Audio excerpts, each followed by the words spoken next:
ஐராவோட வீட்டுக்கு ஜப்பான்காரன மாதிரி எவனோ ஒருத்தன் வர, அவனை மேலதாளத்தோட மாலையெல்லாம் போட்டு தடபடலா வரவேற்று வீட்டுக்குள்ள கூப்பிட்டு வந்து சிண்டிகேட் ஆளுங்களை அவனுக்கு அறிமுகப்படுத்தி வைக்கிறான். அப்புறம் பிரியாணி, மீன், சிக்கனு, நம்ம ஊரு பரோட்டான்னு விருந்தும் படுபயங்கரமா வைக்கிறான். அங்க கட் பண்ணா முரளிக்கு ஜீவா கால் பண்ணி ராஜா சார் கிட்ட முக்கியமான விஷயம் பேசணும்னு சொல்ல, அவனும் உள்ள வந்து ஜீவா பேசுறான்னு சொல்றான். அப்ப ஜீவா, நான் எப்பவுமே ஐரா வீட்டு வழியா தான் ஸ்டேஷனுக்கு வருவேன். இன்னைக்கு எவனோ வெளிநாட்டுக்காரன் அவனோட வீட்டுக்கு வந்திருக்கான். ஏரியா ஃபுல்லா ஒரே அலப்பறையா இருந்ததுன்னு சொல்ல, எந்த நாட்டுக்காரன்னு தெரியுமான்னு கேட்க, பாக்குறதுக்கு அப்படியே ஜப்பான்காரன மாதிரி இருந்தான். வெளிநாட்டுல ஐரா கூட ஒன்னா படிச்சிருக்கான்.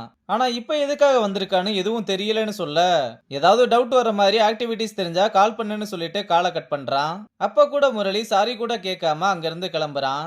அப்புறம் ராஜாவுக்கு ஸ்வேதா கால் பண்ணி, என்னடா ஆச்சு, ஆக்சிடென்ட்னு சொன்னாங்க, இப்ப எப்படி இருக்கேன்னு கேட்க, நேரா வந்தெல்லாம் மேடம் கேட்க மாட்டீங்களான்னு கேட்க, டேய் அங்க தாண்டா வந்துகிட்டு இருக்கேன்னு சொல்ல, நீ வந்ததும் வெளியே வெயிட் பண்ணு, நான் வர்றேன்னு சொல்றான்.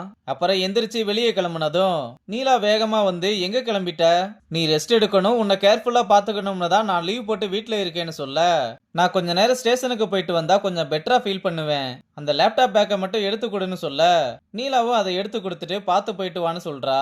அப்புறம் கார்ல போய்கிட்டு இருக்கும்போது, என்னாச்சு, உன்னை கொஞ்ச நாள் ஆளையே காணோம்னு கேட்க, நான் இங்க வந்ததுல இருந்தே ஸ்கூல் குழந்தைங்க நிறைய பேருக்கு சிலிகாசிஸ்னு ஒரு நோய் பரவிக்கிட்டு இருக்கு. இது நம்ம ஊர்ல பரவலா இருக்க நோயெல்லாம் இல்ல. இப்ப அதனால பாதிக்கப்பட்டிருக்கவங்களோட பிளட் சாம்பிள்ஸ் எல்லாம் எடுத்து சென்னையில இருக்க லேபுக்கு அனுப்பி அது என்னன்னு ஸ்டடி பண்ணிக்கிட்டு இருக்கேன்னு சொல்றா.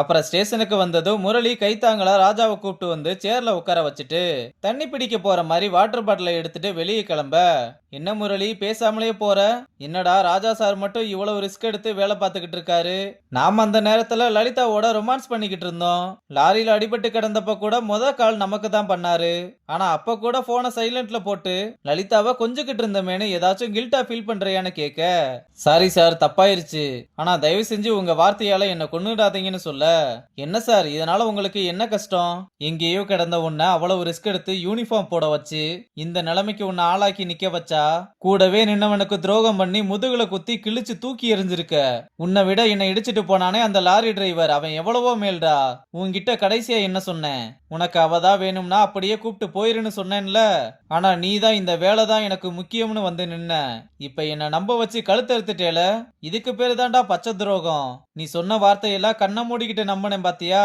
என்ன செருப்பால அடிக்கணும், ஒழுங்க மரியாதையா எங்கேயாவது கண்காணாத இடத்துக்கு ஓடி போயிரு, திரும்ப வந்து என் கண்ணில் பற்றாதன்னு சொல்ல, முரளியும் ராஜா பேசினதை நினைச்சு அழுதுகிட்டே வெளியே போற மாதிரி திரும்ப வந்து, எதுக்கு சார் என்ன கூப்பிட்டு வந்தீங்க, போதும் சார் இதுக்கு மேல என்னால முடியாது, சின்ன வயசுல இருந்து இந்த யூனிஃபார்ம் மேல அப்படி ஒரு வெறி, மத்த விஷயத்துல எனக்கு எப்படின்னு தெரியல, ஆனா இதுக்கு நான் எப்பவுமே உண்மையா தான் இருந்திருக்கேன், ஒரு பொய் கேஸ வாங்கி இப்படி போலீஸா சுத்திக்கிட்டு இருக்கேன், எங்க அம்மாவுக்கு அப்புறம் நான் இந்த யூனிஃபார்மை போட்டு பார்க்கணும்னு நினைச்ச ஒரே ஆள் நீங்க தான், உங்களை நான் அந்த ஸ்தானத்துல தான் வச்சிருக்கேன், நான் சின்ன வயசுல இருந்தே கைக்கும் வாய்க்கும் மட்டும்தான் வாழ்ந்துகிட்டு இருக்கேன், நானும் மனுஷன்தான் சார், எனக்கும் வலி இருக்கு, அப்படி வலிக்கும் போதெல்லாம் என் ஆச்சி மடியில தான் படுப்பேன், திடீர்னு ஒரு நாள் ஆச்சி என்னை விட்டு போயிட்டாங்கன்னா எனக்குன்னு யாரும் இருக்கான்னு நினைச்சு நான் ரொம்ப நாள் அழுதுருக்கேன், லலிதா என் வாழ்க்கையில ஏன் வந்தா எதுக்கு வந்தான்னு எனக்கு தெரியல, ஆனா அவ கூட இருக்கும் போதெல்லாம் ரொம்ப நிம்மதியா இருக்கும், இந்த வாழ்க்கை அவ கூட இருந்தா நல்லா இருக்கும்னு எனக்கே தெரியாம பேராசைப்பட்டுட்டேன் சார், ஆனா அவ கமிஷனர் பொண்ணுன்னு தெரிஞ்சதும் அவளை விட்டுட்டு ஓடி போறதுக்கு நான் ஒன்னும் கோல கிடையாது,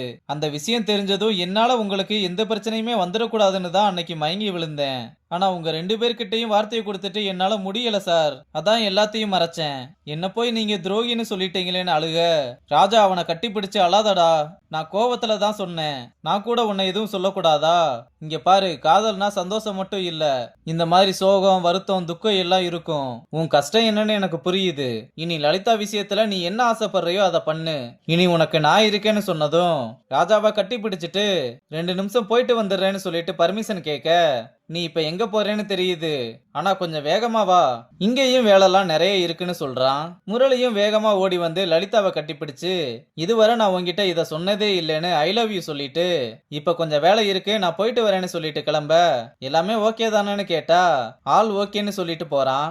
இங்க ராஜா அந்த சிலிகாசிஸ் நோயை பத்தி இன்டர்நெட்ல சர்ச் பண்ணி பாத்துக்கிட்டு இருக்க, அப்ப முரளி வந்ததும், டேய் ஸ்வேதா சொன்ன அந்த சிலிகாசிஸ் நோய் என்னடா இவ்வளவு சீரியஸா இருக்கு, இது சிலிக்கா அப்படின்ற மினரலை இன்ஹேல் பண்றதுனால வர்ற ஒரு லங் டிசீஸா, மூச்சு திணறல்ல ஆரம்பிச்சு ஆளையே காலி பண்ணிரும்னு போட்டிருக்கு. இது பொதுவா மைனிங், கன்ஸ்ட்ரக்ஷன், சாண்ட் பிளாஸ்டிங் இந்த மாதிரி தொழிற்சாலைகள்ல வேலை பார்க்கறவங்கள தான் அதிகமா பாதிக்கும். ஆனா இது எப்படி நம்ம ஊர்ல? அதுவும் ஸ்கூல் பசங்களுக்கு. இந்த விஷயத்த சும்மா விடக்கூடாது. இத பத்தி வேற ஏதாவது டீட்டெயில் கிடைக்குதா பாருன்னு அனுப்பி விடுறான். அப்புறம் ஸ்வேதாவுக்கு கால் பண்ணி இந்த சிலிகாசிஸ் நோயால பாதிக்கப்பட்டிருக்கவங்கள பாப்பையான்னு கேட்க, ஆமாடா சென்னையில இருந்து இன்னைக்கு தான் லேப் ரிப்போர்ட் வருது, அதனால கண்டிப்பா பார்க்கணும்னு சொல்ல, அப்ப நானும் வர்றேன்னு ஹாஸ்பிட்டலுக்கு வந்து ஸ்வேதா ஸ்கூல் பசங்களையும் அவங்க பேரண்ட்ஸையும் ஒவ்வொருத்தரா வர சொல்லி எல்லாருக்குமே தனித்தனியா ட்ரீட்மெண்ட் பார்த்துக்கிட்டு இருக்க. இத ராஜாவும் பார்த்துட்டு நான் சந்தேகப்பட்டது சரிதான். இப்ப வந்த பசங்க கையிலலாம் பாத்தியா ஐராவோட ஜாதி கயிறை கட்டி இருக்காங்க.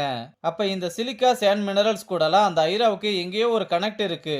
முகமது அலியோட ரிப்போர்ட்ல கூட இந்த ஐரா ரொம்ப பயங்கரமான வேலை ஏதோ ஒன்னு பாக்குறான்னு மென்ஷன் பண்ணிருக்காரு. நான் நினைக்கிறது மட்டும் சரியா இருந்தா நம்ம நினைக்கிறத விட கொடூரமானவன் இந்த ஐரான்னு சொல்றதோட இந்த எபிசோட முடிச்சிருக்காங்க.